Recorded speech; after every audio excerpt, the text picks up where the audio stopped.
to share with you the story of my recent trip back to Taiwan. In October of 2022, Taiwan scrapped its remaining travel restrictions and reopened for tourism. When that happened, I immediately booked a flight to squeeze in a trip between my other pre-planned trips. I was planning to go back in March 2020, but canceled my flight right before shutdowns were announced. Sometimes it still feels like yesterday when that happened. This video is like my love letter to Taiwan, my second home. I used to spend every summer here as a kid, but never appreciated it. It was only after I started working a full-time job and only had 2 to 3 weeks of PTO did I realize how special that childhood was.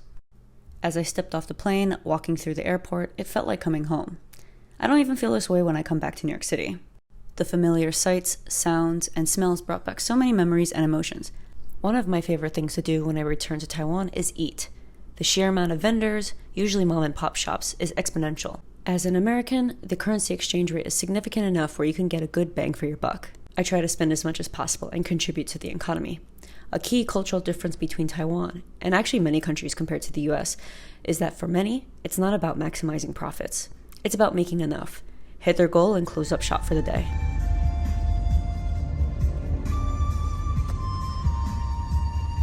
During my visit to Taiwan this time around, I went back to a place I haven't been to since the early 2000s, Alishan, which is up in the mountains of central Taiwan. Famous for its foggy sunrises and sunsets, it's a must-do. The quickest way to get there is to take the high-speed rail to the Jiayi stop. The system is based on Japan's bullet train and is extremely fast. From there, you can either drive or take the Alishan Forest Railway. Since one of my main goals in life is to re-explore Taiwan as an adult with the photographer and content creator's eyes, obviously had to take the railway again. It's one of 3 remaining alpine trains in the world and is super unique because of all the Z-shaped switchbacks with over 50 tunnels and 77 wooden bridges. The ride is over 2 hours long, but it is quite the experience. Being in a national forest, hiking is a must. This area is famous for its cypress trees, and some of them are thousands of years old. The oldest I saw was 2,700 years old, which is crazy. More recently, especially since the 1996 Olympics, there's finally been a push of recognition towards Taiwan's Aborigines people. The main group in this region are the Zhou people. I got to watch a welcome dance and also ate their delicious barbecue food with a beautiful view of the high mountain tea plantations, which is also unique to this elevation.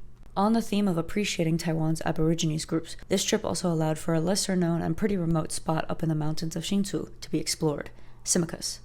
Known as God's tribe, they coexist with nature and also have some really old trees to hike towards. I am so grateful to have had the opportunity to finally return to Taiwan, even if it was only for a short amount of time, and to experience all it has to offer. It will always hold a special place in my heart, and I can't wait to go back again. It's never goodbye for me. It's see you later.